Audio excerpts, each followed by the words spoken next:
Hello everyone.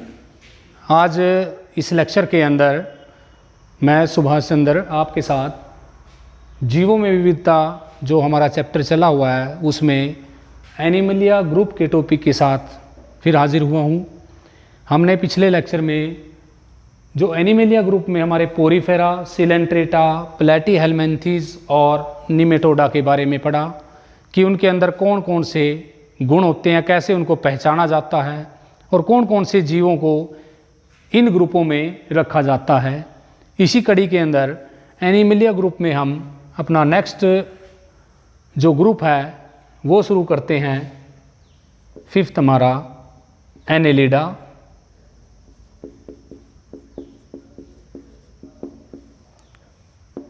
Last lecture में हमने बताया था आपको कि कैसे आपने इन ग्रुपों की पहचान करनी है, किन किन बातों का ध्यान रखना है। शारीरिक संरचना की हमने बात की थी कि शारीरिक संरचना को देखना है कि वो सरल है या जटिल है। हमने बात की थी आपने विभेदीकरण के बारे में लिखना है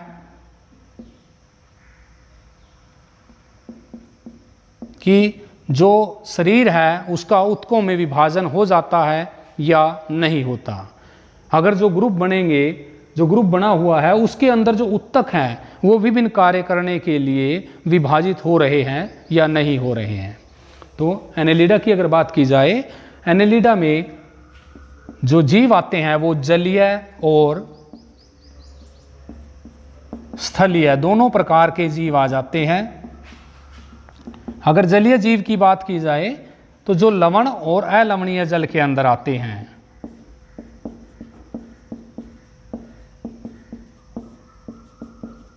और स्थलीय जीव जो होंगे एनेलिडा ग्रुप में वो मिट्टी के अंदर जो जीव पाए जाते हैं वो इस वर्ग के अंदर आ जाएंगे। संरचना में हम पोरीफेरा के बाद अगर बात करें तो सभी की जीवों की शारीरिक संरचना जटिल होती चली जाती है और शारीरिक संरचना में त्रिकोरिक शारीरिक संरचना की बात की जाती है।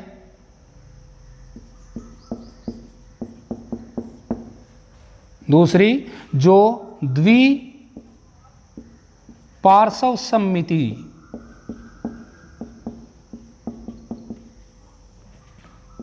संरचना होती है, यानी शरीर दो बराबर भागों में बटा होता है। देह गुहा जो होती है पाई जाती है और विभिन्न कार्य करने के लिए, जैसे संवहन के लिए अलग तंत्र होता है, उत्सर्जन के लिए अलग हो जाएगा, पाचन के लिए अलग तंत्र होता है।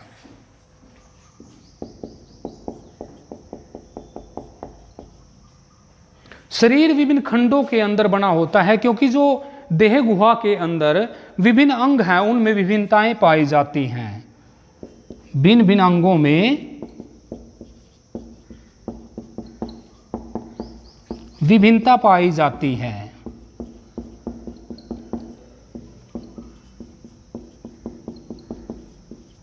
और इसी विभिन्नता के कारण जो शरीर है वो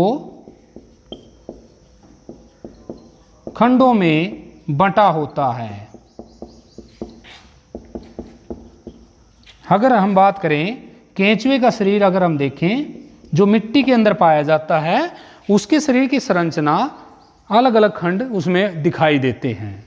इसी तरह अगर हम जोंक की बात करें जो जल के अंदर पाया जाता है, ये जीव भी इन तमाम जो गुण हमने बताए हैं इनको प्रदर्शित करता है और यह एनेलिडा ग्रुप के अंदर आता है।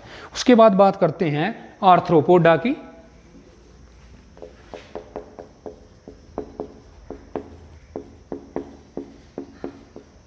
आर्थ्रोपोडा जीव भी सभी प्रकार के जीव आ जाएंगे इसके अंदर। जलीय जीव या स्थलीय जीवों की बात करें तो हर जगह ये जीव, इस ग्रुप के जो जीव हैं वो पाए जाते हैं, चाहे वो लवणीय जल हो, अलवणीय जल हो, मिट्टी हो या स्थल हो, तो सभी जगह आर्थ्रोपोडा जो ग्रुप होता है उसके जीव पाए जाते हैं। वैसी संरचना की बात करें तो त्रिकोरिक संरचना होती है। द्विपार्श्व सममिति संरचना इनके जीवों में पाई जाती है, और जो देह गुहा होती है वो भी स्पष्ट दिखाई देती है। तंत्र जरूर अलग अलग होते हैं, क्योंकि जो उत्तक विभेदन होता है वो भी इनके अंदर पाया जाता है, इसीलिए ये संरचना अलग अलग मिलेगी।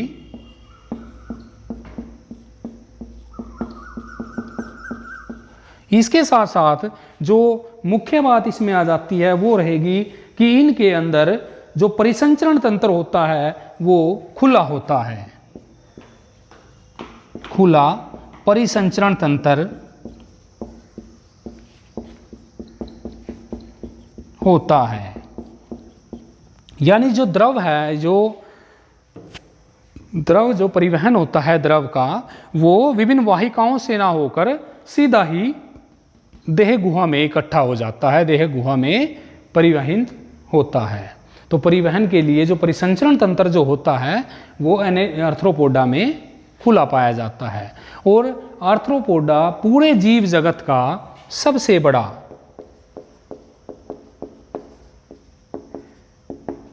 जीवों का संगठन है।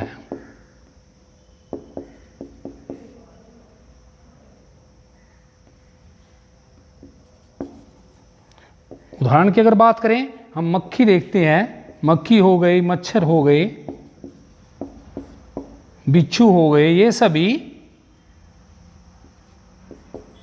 आर्थ्रोपोडा के अंदर ही, इसी ग्रुप के अंदर आते हैं। और पहचान के रूप में एक बात देख लेते हैं कि जो इनके पैर होते हैं वो जुड़े हुए होते हैं। तो ये एक आर्थ्रोपोडा ग्रुप की हमारी पहचान हो जाती है। उसके बाद बात करते हैं मोलस्का की।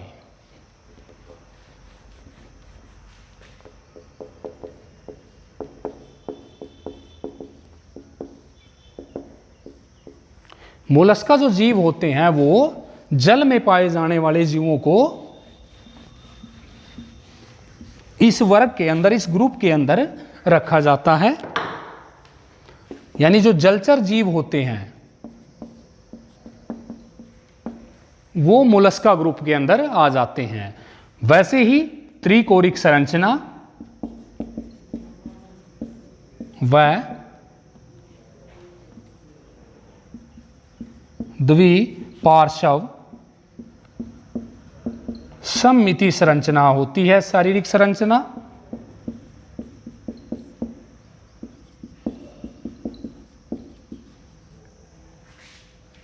देह गुहा जो होती है लेकिन स्पष्ट नहीं होती, कम स्पष्ट होती है।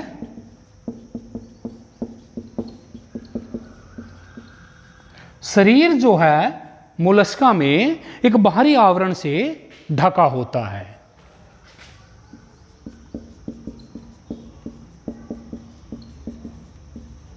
कठोर आवरण से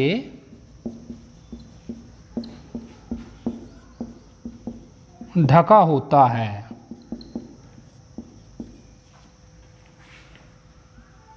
उसके अलावा शरीर जीव जो है वो छोटे जीव से लेकर, छोटे आकार के जीव से लेकर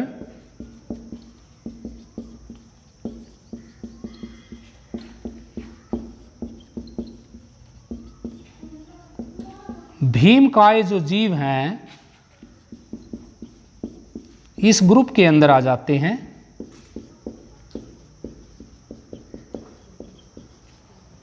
अब जो ये छोटे आकार के जो जीव होते हैं, ये जो छोटे आकार के जीव हैं, अब अगर हम उदाहरण भी देखें इनके, उन जीवों के नाम देखें कि घोंगा जो जीव होता है, यह जो सीप जीव है, छोटे छोटे शंख से मिल जाते हैं बने हुए, पड़े हुए मिल जाएंगे, समुद्र के किनारे भी मिल जाएंगे। तो छोटी छोटी सीप टाइप की आकृतियों के मिल जाएंगे। वो जीव उनके अंदर होते हैं, वो छोटे छोटे जीव होते हैं। उनके बाहरी आवरण, उनका एक कठोर आवरण उनके शरीर के चारों तरफ उनको सुरक्षा प्रदान करता है। उसके अलावा अगर हम ऑक्टोपस को देखें, ऑक्टोपस जो है वो जलीय जीव रहेगा लेकिन भीमकाय जीव यानी कि बहुत बड़ा संरचना में जीव होता है। तो ये जो जीव हैं इन गुणों के साथ साथ हमारे मोलस्का ग्रुप के अंदर आ जाते हैं। उसके बाद हम नेक्स्ट ग्रुप की बात करें तो उसमें आता है इकाइनोडर्मेटा। इकाइनोडर्मेटा,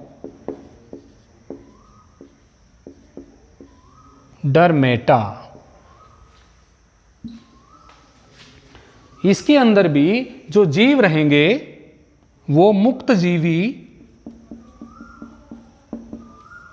जलीय जीव होते हैं, यानी जल में आराम से घूमने वाले जीव होते हैं। इनकी संरचना इनके नाम के साथ बताती है, इकाइनोस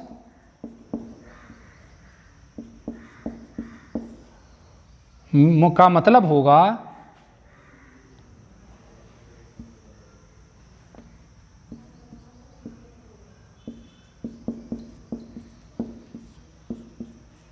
हेजहोग,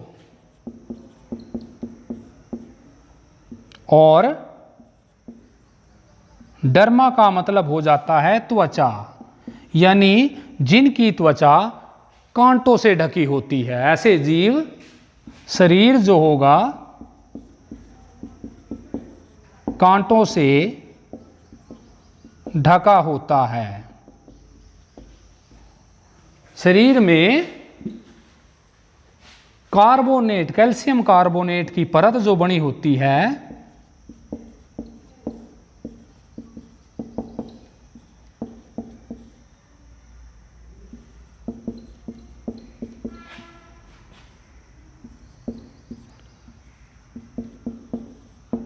कांटों जैसी संरचना बनी होती है। बाकी अगर देखें तो वही त्रिकोरिक संरचना होती है और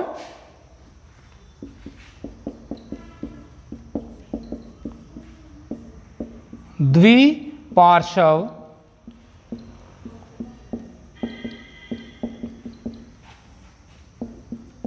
सममिति संरचना जीवों के शरीर की बनी होती है। इकाइनोडर्मेटा के अंदर किन किन जीवों को रखा जा सकता है? समुद्री अर्चिन नाम आ जाता है,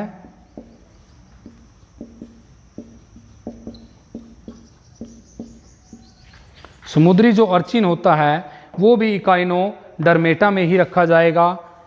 उसके अलावा स्टारफिश,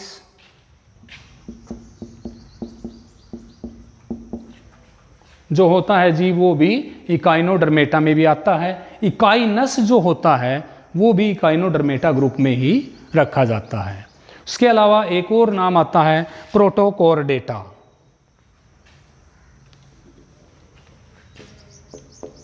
प्रोटोकोर्डेटा,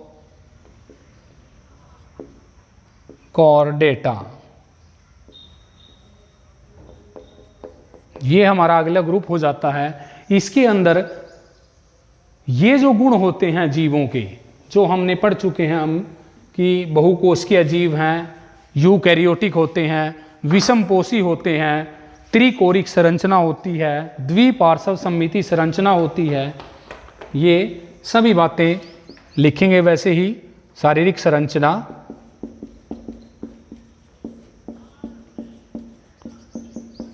जटिल होती है, उसके अलावा द्विपार्श्व सममिति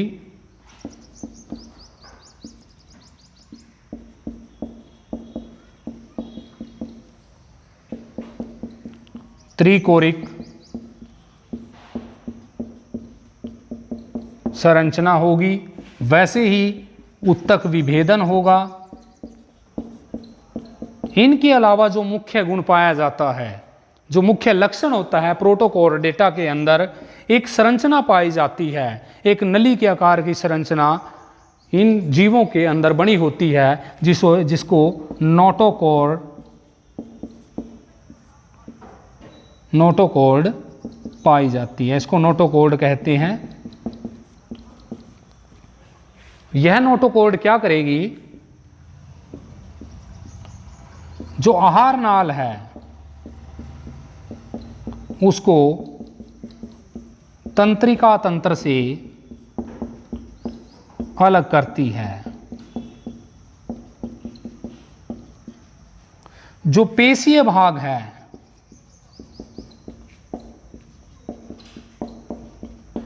जुड़ी होती है और जीव को चलने में सहायक होती है, विभिन्न क्रिया करने में सहायक होती है।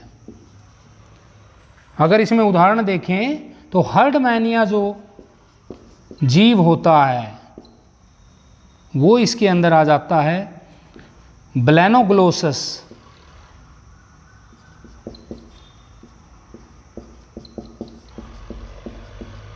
जो जीव होगा वो भी प्रोटोकोर्डेटा के अंदर आ जाएगा। सिंपल पहचान ये रहेगी कि कहीं ना कुछ अंतर आएगा।